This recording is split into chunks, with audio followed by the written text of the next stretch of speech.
This is an NBC News special report. Here's Kate Snow. Good day, everyone. We're coming on the air with some breaking news on this day after Christmas. President Trump making a surprise visit overseas to Iraq to visit U.S. troops, confirmed just now by the press secretary at the White House, who says President Trump and the First Lady traveled to Iraq late on Christmas night to visit with our troops and senior military leadership to thank them for their service, their success, and their sacrifice, and to wish them a Merry Christmas. Let's get right to our chief White House correspondent, Hallie Jackson. Hallie, this had been anticipated for some time. The president was asked maybe a month ago whether he would visit overseas at some point, and hinted he would. Yeah, he said he hadn't yet, Kate, because he had such what he described as an unbelievably busy schedule. But he himself talked about trying to get to an active combat zone to visit troops. So, yes, this is a significant moment, not just for President Trump, but for First Lady Melania Trump as well. It has been a notable period of quiet, I would say, here at the White House. No tweets from President Trump. There had been some questions bubbling up about his whereabouts. The White House was silent on that. But now with this tweet from Press Secretary Sarah Sanders, we can report that he has traveled now, as you're looking at some of these photos, to Iraq to visit these men and women who serve in the military. The president had come under fire for not having done this sooner. At this point in his presidency, former President Barack Obama had already visited Iraq and Afghanistan. Former President Bush visited the country just 8 months after the start of the war there in 2003. President Trump, in a sort of a rare acknowledgement of regret, said that after he did not visit Arlington National Cemetery on Veterans Day, he wished he had done so, and indicated that he would try to get to a combat zone like this. We should note that the president has, of course, visited, along with the First Lady, Walter Reed Medical Center, for example, here in Washington, Osan Air Base in South Korea, and has met with troops there. But this is certainly, for President Trump, a real marker in his presidency, an important first in his role as commander-in-chief. And, Kate, we should note that it comes at a time when the president's Defense Department is going through some real changes. We learned in a surprise announcement this weekend that Secretary of Defense Jim Mattis, who had been expected to leave the administration at the end of February, was instead abruptly told he'd be out next week on January 1st. His number two would step in to take that role. It's our reporting, based on multiple defense and administration officials, that President Trump did not notify Secretary Mattis of that himself, but instead it was Secretary of State Mike Pompeo who made the call, Kate. So it's a moment that is sensitive for the military in this time of transition.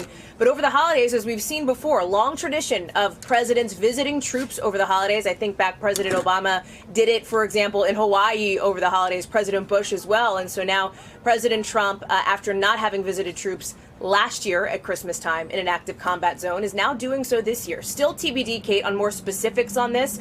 Like, for example, if he will make any other stops while he is overseas, when he might return back here to the White House. But of course, the backdrop to this domestically, Kate, he'd be returning to a Washington that, as of now, is still shut down now, heading into day 5 of the government shutdown here in D.C. Right. Hallie Jackson, stay with us if you will. And we should note that there is always a pool that travels with the president. So we're getting those pictures in from our pool correspondents who are with the president in Iraq. Let me go now to our national security and military reporter, Courtney Kube. She's joining us by phone. She covers the Pentagon for us. Courtney, it was 1 week ago today that President Trump announced, rather unexpectedly, that U.S. troops in Syria would be pulled out. So this also comes at a time of great change in that region. Right. And, of course, it's not just that he announced that troops would be pulled out of Syria in a quick succession, too. That's expected to be a pretty rapid withdrawal of the 2,000-plus U.S. troops out of Syria.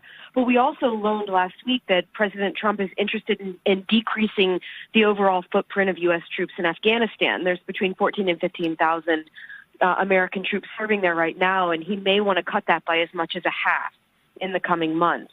So this comes at a time when, the U.S. presence in these war zones, in these active war zones, is really changing.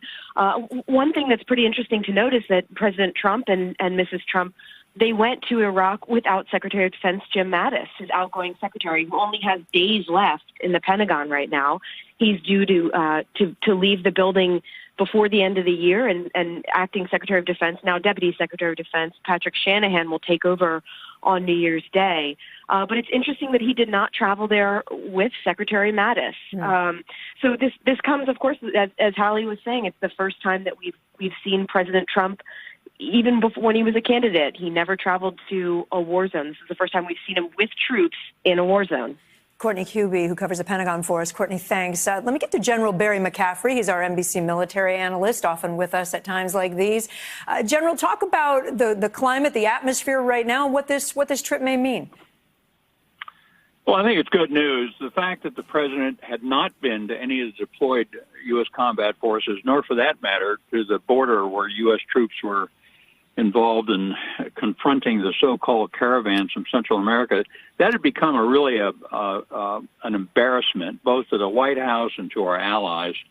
So this is good news. And I think Afghanistan is too dangerous, in my view, for a president to visit right now. Iraq, considerably safer. And I think it'll be helpful to the president to listen to people who are actually on the ground, the special operations commanders in particular that are running operations in both Syria and Iraq and probably elsewhere. So it's good news. All right, General Barry McCaffrey, if we still have Hallie Jackson with us. Yeah. Hallie, any other details about how long the president will be gone? I know the pool is just now reporting in, and we're hearing from Sarah Sanders. That's right, Kate. And typically in these instances, and I can speak about what has happened in instances past when presidents have gone on these types of visits, they are shrouded in secrecy, and that's for a reason. That is for what's called operational security, essentially, making sure that everything is safe and secure for the commander-in-chief to travel to these hotspots globally. And so in this instance, what I imagine is happening is there is a level of secrecy surrounding this trip for that reason. And we expect to know more from the small group of reporters that would have traveled with the president from here in D.C. at that point. We know the president, of course, has been in Washington up until leaving, as the press secretary says, for Iraq on Christmas Day. But we don't know when he might be back at this point, although we are expecting to hear more from that small group as we get it. We'll bring it to you. But again, we just can't underscore. And you look at these photos, it is striking for a couple of reasons. The president and first lady are here together on this trip. This is a major first. And you can see the smiles on the faces of some of these troops that the president is posing for selfies with, for example, taking pictures.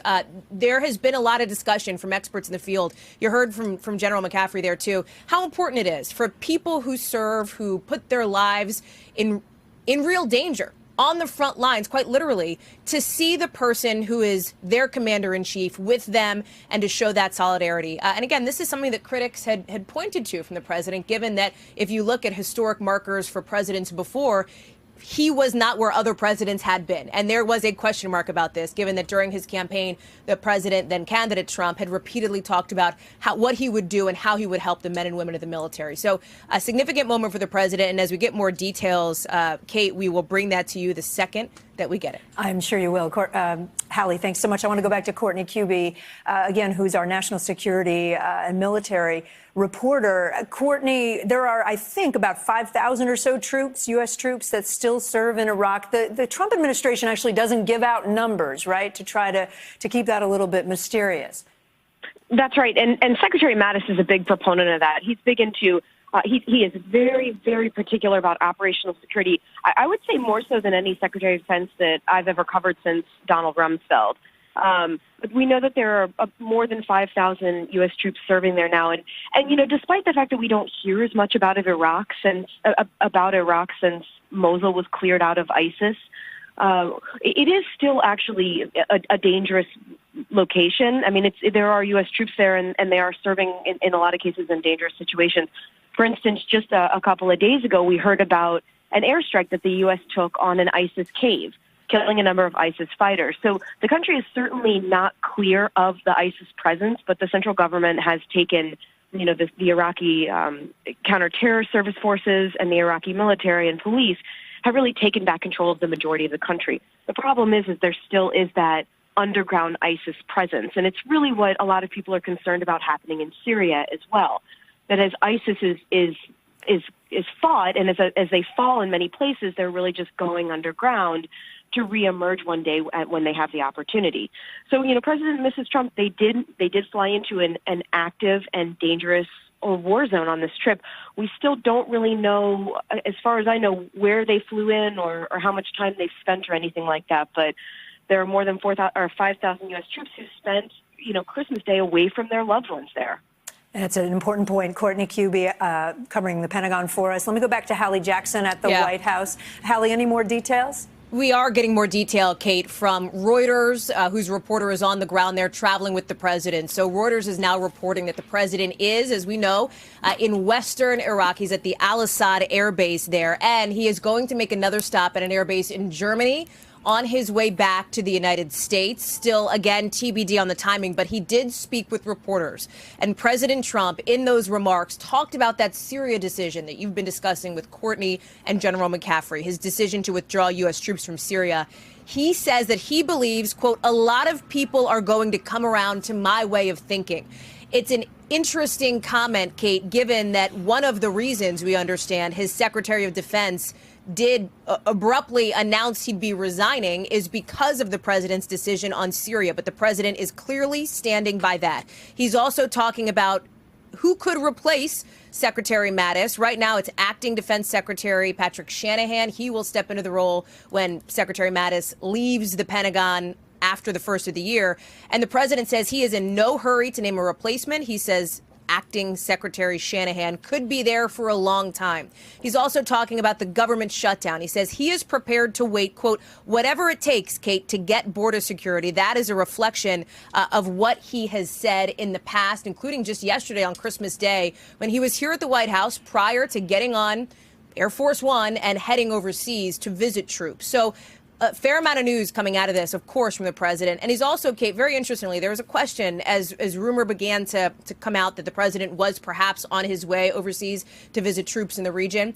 He's already announced that he wants to withdraw troops from Syria. As our Pentagon reporter Courtney Kube reports, he has also asked his officials at the Defense Department for more information on withdrawing troops from Afghanistan. But the president is telling reporters today he has no plans at all to remove troops from Iraq. So that is significant. And again, that is from the Associated Press reporting that, according to the AP reporter who is on the ground there. So that is a significant statement from the president, and that it's answering a question that I think a lot of people who are watching this had. What might the president say? Here are some other questions. Who else might the president meet with while he is overseas? Is he going to talk with leaders in the region who will be important to U.S. national security moving forward there? Who will he talk with, and what will he do when he stops at that air base in Germany on the way home? We're going to watch for that as well. So still a lot of information coming fast and furious here at us for the president's visit. Again, unannounced for security and safety reasons for the president. That surprise holiday visit to troops overseas, Kate.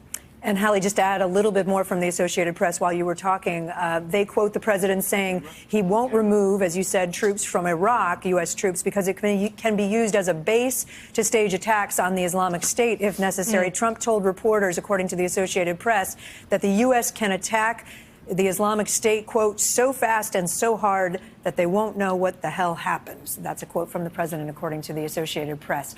We're going to be back on the air as developments warrant throughout the day. We have continuing coverage going on right now on MSNBC, also on NBCNews.com. We're waiting to see if we may get video in from overseas, and of course, we'll bring that to you as well. And we'll have a full report when I anchor later on NBC Nightly News. For now, I'm Kate Snow, NBC News in New York.